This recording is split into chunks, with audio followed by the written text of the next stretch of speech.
Lidsville is the kookiest, Lidsville is the kickiest, Lidsville is the grooviest, Lidsville is the living end friend. If you get a chance to go there, you'll be glad you did, 'cause everybody who goes to Lidsville really flips his lid. How's that for a topper? The Lidsville 50th Anniversary Special is brought to you by Kellogg's Corn Flakes and Head and Shoulders Shampoo. Also by Tang, the breakfast of astronauts.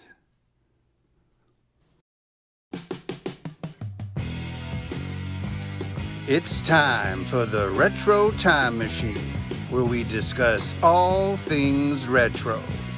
Now let's welcome our host, Jay Jennings. Well, hi everybody. I am your host, Jay Jennings. Welcome to the Retro Time Machine, where we discuss all things retro, and we talk to retro stars. Today's no exception. Not only do we have a great guest, but we're also paying tribute to the 50th anniversary to the one-of-a-kind TV show known as Lidsville, which started in 1971. First, a little background before we bring in our special guest all the way from Jackson City. But Lidsville was the brainchild of Sid and Marty Krofft. It was the third TV show following Puffin' Stuff and the Bugaloos. The series combined two types of characters: conventional actors in makeup, filled alongside performers, little people mostly, in full mascot costumes, whose voices were later dubbed in post-production. About 17 episodes aired Saturday mornings for 2 seasons between 71 and 73. Little background on the show, or the plot of it: a teenage boy named Mark, he played by Butch Patrick, our guest, falls into the hat of Merlot the magician, Charles Nelson Riley, and he arrives in Lidsville, a land of living hats. And the hats on the show are depicted as having the same roles as humans would normally wear them. For example, a cowboy hat would act and speak like a cowboy, and the characters' houses were hat-shaped. The villain of the show was Hoodoo, Horatio J. Hoodoo, played by Charles Nelson Riley.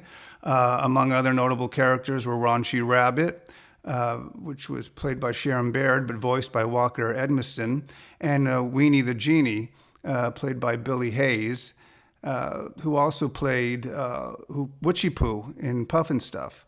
So it was a fun show. The problem was Mark could never get home. It was basically, that was every single episode, was the evil Hoodoo and his bad hats would keep him on the show. He couldn't get home. There was golden ladders and there was motorcycles and maps, but he could never get home. But I think maybe in the end he probably decided staying there was the best bet. Maybe it was better than home after all. But anyway, needless to say, here he is from Jackson City, the one, the only Butch Patrick. Hey Butch, how are you? Hello, yes, Jackson City. Yeah, where is it? Where is Jackson City? Who knows? It's right above Lidsville, I guess, on the map. Anyway, we're honored to have you on the show, Butch, and we're going to celebrate this anniversary of Lidsville, and it's been 50 years, and it's just been a fun ride. I mean, it's been available on video. It's been on, I guess, some kiddie channels, and now it was released on DVD, and it's even out of print. So we're going to ask you a bunch of questions about your time on the show. But of course, I'd be remiss if I didn't talk to you about first.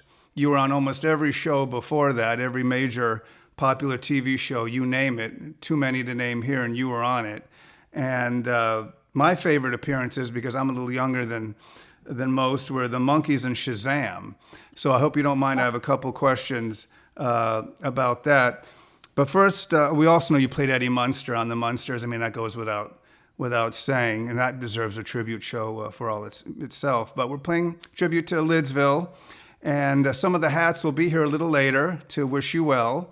Believe it or not, we flew them in, so they're backstage having hors d'oeuvres. But let's start off, first of all, tell us about your appearance on the Monkees, where you played Melvin on the Christmas episode. Yes, Melvin Vandersnoot. I remember I was in the 8th grade, and normally when I went on interviews, I didn't really, I did the best I could, and I didn't really care if I got it or not. It was, you do your best, and if you get it, you get it, and if you don't, you don't. But on the Monkees, I put a little extra effort into that one because I seriously wanted to do that show because the Monkees were huge. They were, in America, they were as big as the Beatles. They had, music, the TV show. They were funny. They were like big, very big. And I was very lucky to get the part. I Right. was happy to do the whole week with the guys. And I think it's probably maybe the best episode they ever did. And not because I'm on it, but because the way that the end of the show where they sang a cappella. And also, I really enjoyed the fact that they introduced all the people that make a TV show happen from behind the scenes and introduced everybody to America. And the enthusiasm that they showed was very much similar, like the day-to-day operation of making the show. It was a very fun set. I remember at the end of the show, they welcomed the cameraman and the script guy, and it was just, yeah, it looked like a very fun, they're very nice guys. Here it looks like you had some fun. Was this during the taping? Yeah, that was during the taping. This was the scene in the toy store where they're, if you're familiar with the Monkees, they have a lot of sort of fantasy reels to where they just kind of go, free form and do whatever they want to do. And this was Right. me being from a Scrooge type kid to now becoming a very happy little guy with the toys and seeing the beauty of Christmas. So it was a fun time, and I spent a lot of time working with them because the show was about them babysitting me. So I was in almost every scene. Oh no, you were. Yeah, you were like a little Scrooge, and in the end, they open your eyes, and you ended up enjoying life. Great episode, of course. Now let's jump a few years later to Shazam. We had actually Michael Gray was on the show, Billy Batson, a couple weeks back. It was a fun episode. You played Jack, a guy who doesn't want a girl on your varsity. Is it the track team? Yes, yeah. So why didn't you The want the girl on the track team, Butch? the episode was called "The Athlete," and I got to play a bad guy, a real jerk. And the funniest part about that is in the script they have a sports car for us to be driving down the road to assault the girl, kind of, and they give me the keys to a Volkswagen Carmen Ghia. That's right. I go, And you took I go, off. well, I go, we can make this work, I guess. I go, you sure you don't want to use my Corvette? So how many days work? I know they shot that show very fast. I believe it was a maximum of 3. I think it was probably closer to 2 for me, anyway. Right. No, yeah, you were a mean guy. I remember, wait a minute, uh, there's Mark, and he's so mean. Anyway. Yeah, I have range. No, no, I you used to, don't. I used to enjoy being a bad kid. It was fun. It was a departure from being myself, and I liked it. It was fun being the bad guy once in a while. Right. No, it's good to show a little range, obviously. Listen, before we get to I have a couple Munster questions that I don't know if you've been asked before, but let's talk about you being a teen idol for a second. You were on the cover of Tiger Beat and 16, almost. You guys like Michael Gray and Sean Cassidy and David Cassidy. And what was it like, I guess, just being adorning the covers of these magazines? Well, I was the big guns was Donny Osmond and David Right. Cassidy, Bobby Sherman, and I was a secondary heartthrob bubblegum star at the time. But it was fun. Everybody should be a teeny bop idol for a year or two. It's pretty amazing to walk through the supermarkets and see little 12, 13, 14-year-old girls buying these magazines to go home and unfold the centerfold and put it on the wall and receive a ton of fan mail. And it was a little strange, but it was heartwarming. The little girl. This was a big part of a lot of people's lives at that time. Right. So here you are at home showing, how you sit on the couch and how you just hang out in the Yeah, kitchen. yeah, yeah. So that's That pretty actually cool. that actually wasn't even my house. Okay, that's funny stuff. So anyway, so there's little teen idol stuff I wanted to go through. Now, I know you've done throughout the years tons and tons of Munsters questions, but I try to find 2 that maybe you haven't been asked before. So to make it just to spruce it up a little bit. Okay, here we go. And forgive me if you think I'm out of line, but I have to know what you thought, because I remember Beverly Owen, Pat Priest, and Yvonne DiCarlo. I had crushes on all of them. So my question to you was, which one did you have the biggest crush on? Oh, everybody knows Beverly Owen. I had a huge crush on Beverly Owen. Um, and she actually took me to go see Mary Poppins at the Grauman's Chinese Theater on a Saturday. I like to consider it my first date. She was sweet as could be, very pretty, actually a brunette, and they put a blonde wig on her, and I was enamored with her. Well, yeah, who wouldn't be? Yeah, I mean, I liked older women, so Lily Munster, I think, was my main I guess, crush at the time. Okay, second question. Don't know if you've ever been asked this before. Okay, here we go. How heavy was that big bat at the beginning when you had to bring it through the door? How heavy was it? Well, I got to remember how small I was, and luckily it was made of balsa wood. It wasn't too bad. They sort of made me look like, they said they wanted me to look like I'm struggling with it. It was actually pretty light, so it wasn't a problem. Oh, okay. No problem. See, I try to find questions because I'm sure you've been asked A to Z, but I want to know how Sure, much no. the bat weighed. But anyway. If I had to guess, it probably weighed maybe 10 pounds. Oh, okay. Yeah, pretty heavy, definitely. Okay, so now comes our tribute to Lidsville, which is, great show. I think it's underrated. I mean, of course, the Crofts had their groups of shows. Hanna-Barbera did a bunch of shows. So, I mean, 60s, 70s, early 80s, they had a bunch of these, was their peak, I guess. And now it's all different. And the Saban company, I guess, produces most of the, and Spears does most of the cartoons in the 90s and 2000s and stuff. But back in the day, it was just all about Sid and Marty Krofft. So we're going to talk about the kookiest, the kickiest, and the grooviest kid show of all time. And of course, I'm talking about Lidsville. So how did you get the role of Mark? I heard rumors that Mark Lester from Oliver was in the running before you. Is this true? I do not know. It wouldn't surprise me. He had an office out in the Croft building. All I know is they had. I went on an interview and wasn't interested. I thought it was silly, Saturday morning stuff. I thought it was, I thought I was above it for some reason. Then Marty, they reached out to me again. And again, I said, no, thanks, but no thanks. I really appreciate it. No, thank you. No, thank you. And they finally convinced me to come back for a third time, which I did. And I noticed that there was a picture that I hadn't seen before of the Bugaloos, big blow up picture on the wall.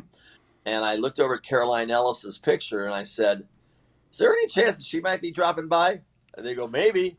And I go, okay, maybe we can do this. Right. If Joy, that's her name was Joy on the show, maybe she makes a Oh, yeah, cameo. Yeah. Joy on the show. And then what happened with Sid and took me, we went out to lunch. We drove a yellow Corvette, real man's man, macho guy. And we went to Sunset Boulevard and, my hair was very long. So they cut it up to about half the length that it was. And they had put some treatment on it. We went to this place, and basically after we had lunch and stuff, I decided that this was not a bad thing. And I asked my friends at high school, the Cowsills, about it, and they go, "No, you never turn down work." And so one thing led to another, and it turned out to be a good thing. But at first, I wasn't interested, to be honest with you. And I'm glad they changed. I'm glad they pursued me a little bit longer. And now Marty and Sid and I are good friends and have been for years, 50 for that matter. Right. No, it's fantastic that you took the role. Sometimes you all look in hindsight who was up for different roles, and it fit perfectly. I mean, who else can play Mark when you think about it? It's just, you had that innocence. I mean, remember from the first episode, I think you called Hoodoo Sir like 10. Sir, I don't know what you're talking about, sir. I fell into the hat, and Mr. Big's like, oh, quiet, Brant. What hat? So Yeah. anyway, so listen, I read in early interviews that during your time on the show, because each episode was so frenzied and people were switching costumes and the set was a mess, and even you had voice actors mouthing what the little people were doing inside, that I guess you didn't really enjoy coming to work, but I guess you've mellowed since then. Yeah, it was a confusing show to do. It was three cameras.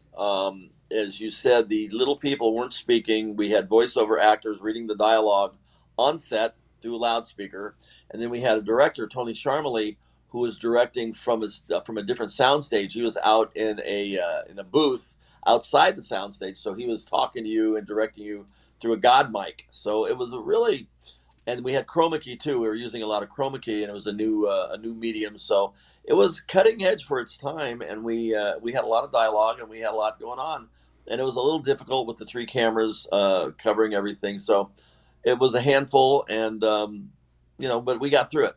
Right, right. No, I could tell, definitely. And we'll be taking a look at some more photos.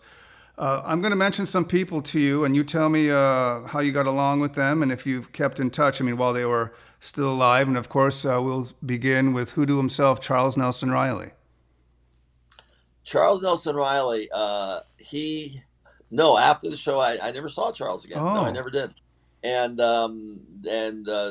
Sharon Baird I've seen several times, and Jerry Marin, and before he passed, of course, Joy Campbell, who is the nursey, and she was also twirly. We were friends. I saw her afterwards. what about Billy Hayes? Billy Hayes, I only saw Billy at we did a commentary for a DVD Lidsville release. So I saw her maybe 20 years ago. It's Hollywood is like that. A lot of times, you work with people and they go their ways and you go their way and in your way, and people live in different parts of the country and you're together for a short period of time and become close. This was only an 11-week shoot. It was the summer of '71 for 11 weeks. And afterwards, if you're lucky, you cross paths, and sometimes you never do. But it doesn't mean that there's any animosity or there's any reason other than just people have different lives. They come together briefly, and then they go on their merry way. Right. It's not like you're going to be lifelong friends with Hoodoo. Right. Well, sometimes you are. Oh, yeah, I guess that's true. Well, let me ask you, Sometimes it works out. talking about being on the set, uh, obviously there's a script and there's the the hat set, the Hoodoo's lair. How much rehearsal went in a day's work when they rolled the camera, or was there any time for? Well, I guess with all the little people and the voice actors, maybe there wasn't any time for any improv on this type of show. I guess you all kept to the script. Yes, we did. We rehearsed a tad, but we kept pretty much to the script, and we did quite a bit of we shot probably twice as many pages as usual because of the three camera setup. They could do a master and they could do two shots and singles all at the same time. So they got a lot of footage in on a typical day, more so than the average show that I was accustomed to. Right. You shot the entire run, I think, in 11 Yeah, weeks. Right. So was it fun or hectic? And there's Twirly and Weenie. yeah. It was both. It was fun, and it could be hectic. The biggest issue that I had was I didn't consider myself much of a song and dance man and a singer, and I was uncomfortable doing the singing. But we got through it, as I said, and the watching the hats and the various hats and matching up the voices to the right hat occasionally would become problematic because of them not actually speaking, and you have to get pretty close to knowing the inflection of the voiceover artists. The Don Wayne hat was easy, and the Nursey hat was pretty easy, and Colonel Poom was easy. But a few of them, Hiram, was a hillbilly hat. You knew that one. But sometimes it got a little tough to keep your eyes focused on the right character. Right, because there's so many of them on the set, you Right. didn't know who was speaking. So, needless to say, I'm going to show you were either hanging from a tree, so you didn't fall into the Soap River, like right Yeah. here. So was it a physical role at times? Yeah, a little bit. Luckily, I was in good shape. I think you're about Uh, 2 feet off the ground in reality, probably. yeah. All the surfing that I did came into play, so I could hang for hours. Right, right. Now I remember that. I was from the first. They packed a lot of wallop in that first episode. A lot of plot and a lot of the classic lines that we'd all know and love in all the episodes. Let me ask you: Yeah. did you ever personally watch the show, or was it just a job for you? Oh, I watched I it. mean, I when you watched were actually shooting it, when the weekend came, did you grab your cereal? I mean, you were what, 17, 18, 19 at the time, right? it. I turned 18 doing it. Okay. Yes. It's not like you grabbed And your Count Chocula and sat and watched it, right? Or did no, you? the show. The show wasn't on the air until we'd already completed it. Oh, okay. Yeah, Okay, so then so you did watch it when it came on, right? Or just for the heck of it, or not really? occasionally. Okay. Well, you, De Niro, Pacino, you're all the same. You don't want to. After the job is done, you don't need to watch it. But It actually was a big hit. It was surprisingly, it was a lot bigger of a hit than I ever anticipated it being.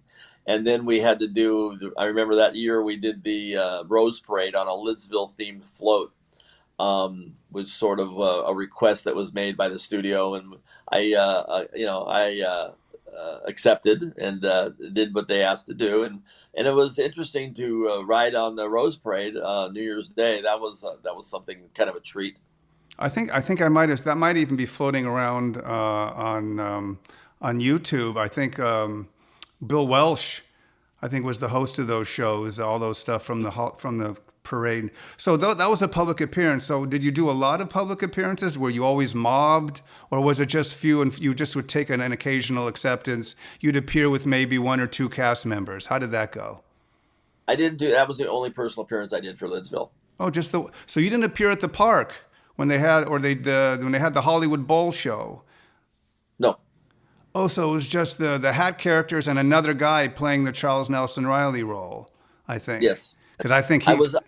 I went about 12 or 14 years ago. I went to in Beverly Hills. I believe it was a Sid and Marty were being honored, and it was the opening of a museum of some sort.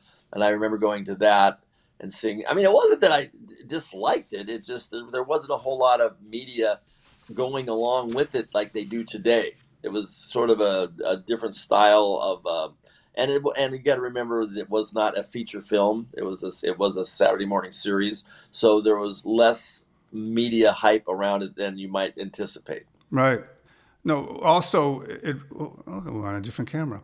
Also, I think because it ran for the first year, and then it was repeats, I guess, for the next 2 years. But right, is that how it was, or? What it was is they had like all their shows. They did 16 or 17 episodes. I don't know. I thought it was 16, but if it was 17, Yeah. you may be correct. But they would do 6 reruns each, which would last 2 years. And then what happened? I think we were on ABC first. I'm not positive. Maybe NBC, but either way, once ABC was done with it, NBC picked it up, or vice versa. And then we were on another 2 years. So this little show that I thought would never really see much time was on for 4 years straight. Yeah, but when you're a kid like me, you just think they're all new episodes. So you think there's like 70 episodes. And only when you get older and you start collecting, you realize, oh, wait a minute, it was just repeated. So let me ask you, we talked briefly about when you were a teen idol. What was your fan mail like? Did you have a handler who, Mark, I hope you find the golden ladder and get back home. How was your fan mail back in the day? It medium, not over the top. I didn't get thousands of letters, but hundreds. It was. I tried to answer most of them if I could. I didn't have a handler. I was not a typical Hollywood kid. I didn't hang out in Hollywood. I didn't go to Hollywood parties. Occasionally, I would be asked to do certain things, and I would. I would do within reason. But I really enjoyed my time away from Hollywood and down by the beach where I grew up, and that's kind of how it worked out for me. But the fan mail, no, it wasn't overwhelming. Right. So then let me ask you then. But that's still a lot of fan mail. I'm sure you probably didn't keep it, Yeah. anyone stuck out maybe, because they're all little kids. They want asking you questions about weenie, or can I borrow that ring for a day or something. Let me ask you a question. We talked just briefly earlier. I know you're saying it's just great to see the love and support it's had for all these years. New generations of fans are watching it. But I don't know, maybe 10, 15 years ago, or even before the advent of VHS, are you surprised at because it's up there with, Puff and Stuff and all the Sid and Marty Krofft shows. It is a beloved show worldwide. Yes, it is. It's very, very popular, and it was. It's interesting because what Sid and Marty did is they created an alternative to cartoons. When I grew up, yeah, there was Captain Kangaroo, and there was Sheriff John, and there was Romper Room, and there was oh God, Hobo Kelly. Oh yeah. But it was cartoons is what I enjoyed. Well, I was a big Rocky and Bullwinkle fan, and Bugs and Daffy, and this and that. But Sid and Marty created live fantasy. A combination of characters with puppeteering, and they did a really good job. And they must have done 20 shows. I mean, they had a lot going on. They just continually, they were like a machine. I mean, they put a lot of stuff and a lot of content onto the Saturday morning marketplace.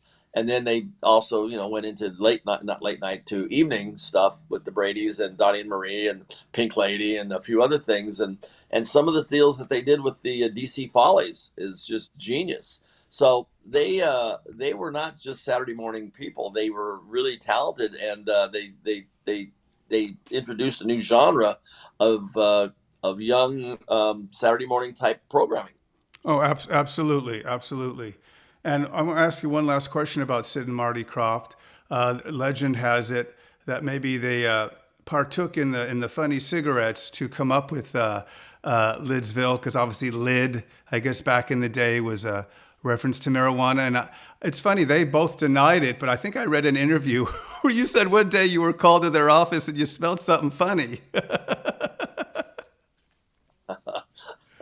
I'm going to plead the fifth on that. Okay. I don't recall. Okay. Sorry about that. Didn't mean to bring it up. No, but it is.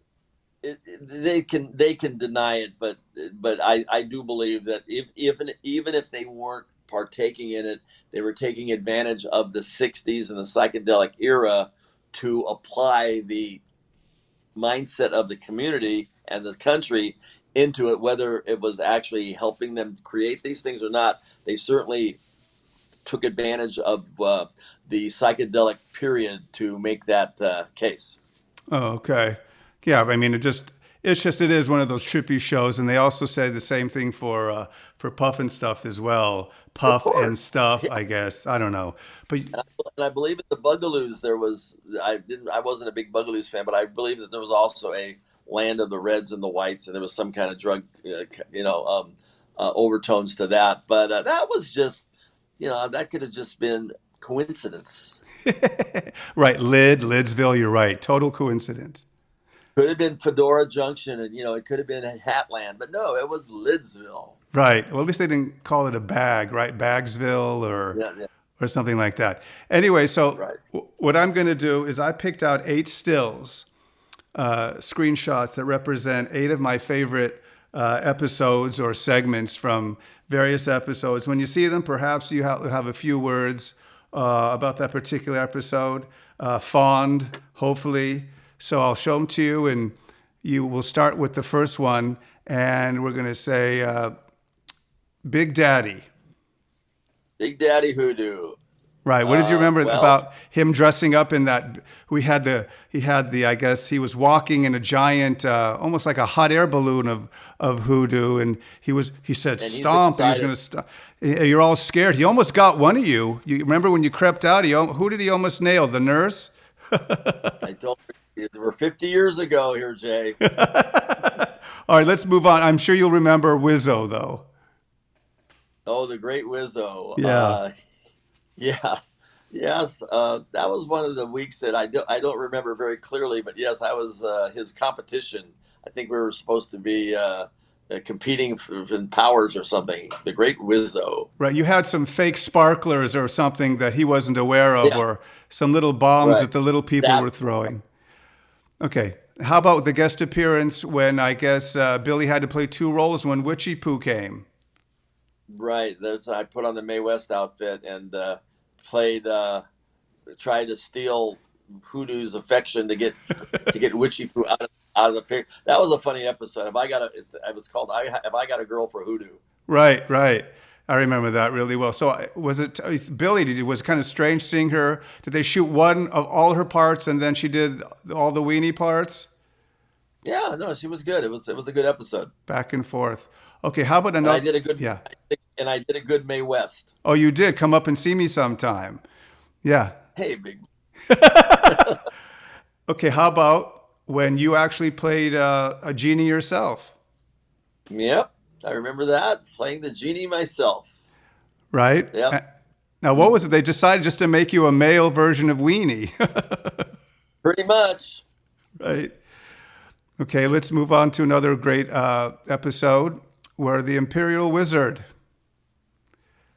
Yeah, I forgot. You're bringing back stuff I've forgotten all about. This is they That was Hoodoo's actually competition, or yeah, his boss. yeah, right. Okay. Now here's another one. How many kids didn't wish they had a Hatamaran? You got to sit in it.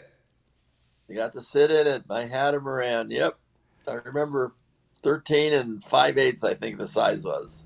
Now, when you first saw that, what was it? It was almost, what was it, like 15 by 20? Was it? It was gigantic.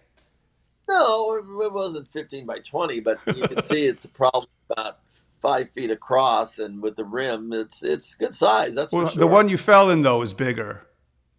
Yeah. Yes. Maybe that's what I was talking to you about. Then what There about, you go. yeah, Hoodoo's twin brother, Bruce, when he came to pay a visit? Bruce Hoodoo. He was he Yeah. talked very calm, and he was complete opposite of his brother. Yeah. I should have probably watched some of these episodes to be more in tune with Oh these no, that's pictures. fine. I just wanted just to show you for briefly so you could just reminisce about him for a second. It is. It's good. It's good stuff. And how about the one where Hoodoo invented a brainwash machine and had everybody, all the hats walk through? Yep. Hoodoo's Yep. brainwash. Instead of a car wash, it's a brainwash. It's a brainwash. Right. And then, of course, when I was a kid, I watched a lot of movies. And when it was the last episode when Mommy Hoodoo came to visit, I always thought Yep. this was Shelley Winters when I was a kid. She resembled her and acted a lot like her. That's for sure. And do you remember this actress or? I don't remember her name. No. Okay.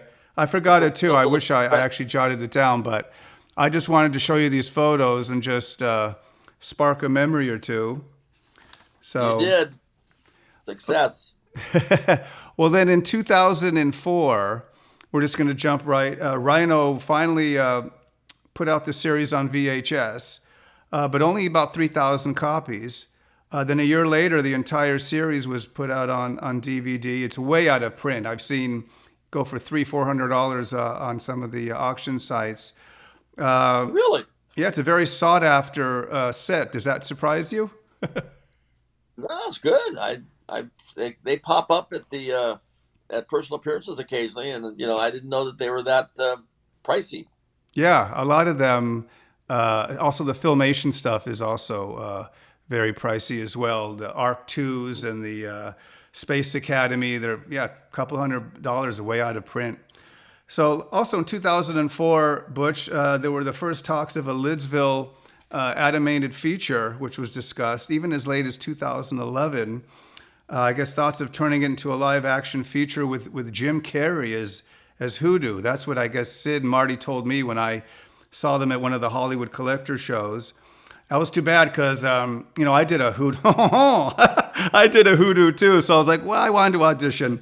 But obviously Jim Carrey will bring in the millions. I'll bring in $150. But what's the latest you've heard about a Lidsville film? I had heard about 8 years ago that Conrad somebody, I can't remember I think he had done Monsters Inc. and Pixar was talking about doing a 3D version of Lidsville, and that's the last I heard from it. And it's been at least 6 years since the last echo. All I hear is crickets. That's all I hear from it. So I don't know what's going to go on with it. I was kind of excited about it because I thought, well, that'll be kind of cool. See what's going to happen with it. But it never got traction. Was there any offer of even in the early talks of maybe you doing a quick cameo or being in disguise or something? Well, I certainly would have liked that, but it never. I think Conrad Vernon was the gentleman's name, the director. Now that I think about it, I think that's his name. I'm not. Don't hold me to it. But no, we never got that far. But I think that probably had it gotten into production, we might have wound up doing something. Oh, definitely. I would have. Maybe they'd dress you up as Raunchy Rabbit or something. You'd never know. But listen, I told you we flew out a bunch of old hats who are still with us, and they all wanted to say hi to you real quick.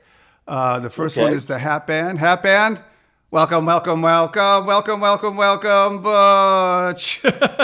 So I don't think they've appeared together for about 48 years. So here they are. That was actually a very funny inside joke with the hat band. That was good. That was Quiet, very hat good. band. Yeah. So who else is here to wish you well? Oh, it's Bella, the vampire's cow. Oh, Butch, congratulations on 50 years. Blah. And Thank you. Captain, Very much. I right? haven't had a good bite in months. Right. Captain Hooknose is here. Arr, walk the plank, Butch. Nice to see you, matey. And Colonel Poom is Captain, here. Colonel Poom, say a few words. Hello, Butch. Nice to see you. And who Colonel else is here? Felix Stilla was Colonel Poom. Colonel Poom. He was a great character. Mother Wheels. Hello, honey. So she saved your butt a few times. You got in the back of her motorcycle and Yeah. you try to outrun all the bad people, including, hey, Brett, nice to see you again. Mr. Big is here. So that's always Angie, nice. big. And you know who did, in your, before you came on the show, I know you were in the green room. You had some hors d'oeuvres made by Mr. Chow. Nice to see you, Brooch. So Mr. Chow made some hors d'oeuvres. Thank you, Mr. Chow. And of course, hop, hop, hop, hop. Hop, hop, hop, hike. Hoorah's, rah-rah's here. So, Jerry Marin 2, is 4, rah 6, 8, hop, hop. And who else is here? Well, Butch, it's nice to see you. Tex is here, which is nice. They all flew in from all parts of the world. And from Italy, Thank you. Last but not least, it's Tonsolini. And Snow. So they all came. They wanted Big to hat. wish you a happy 50th. They all came on separate planes from all parts of the world. But I just wanted to thank you for joining us here on this 50th Thank you, anniversary Jay. tribute. Did it bring back some memories? A lot of memories. Definitely. I actually was on Sid Krofft's live stream not too long ago. I'll have to reach out and say hi to him again. Oh, cool. No, we were honored to have you. Hopefully you'll be able to find that golden ladder and climb back up, because Colonel Poom has that map. And you just got to follow it, and then you'll be able to get back to Jackson City. But, it's such a, relevant show, Lidsville was, in pop culture. And I'm just, hopefully it'll last for another 50 years, Thank you very much. I appreciate it. But we were It's just been fun. honored to have you. And I guess that wraps up our 50th anniversary special to Lidsville. And the great Butch Patrick was here to join us and to share some memories. So just want to thank you all for watching the Retro Time Machine, where we discuss everything retro. And join us next time. We'll have another interesting topic and even a guest. So for the great Butch Patrick, I'm Jay Jennings. We'll see you next time on the Retro Time Machine.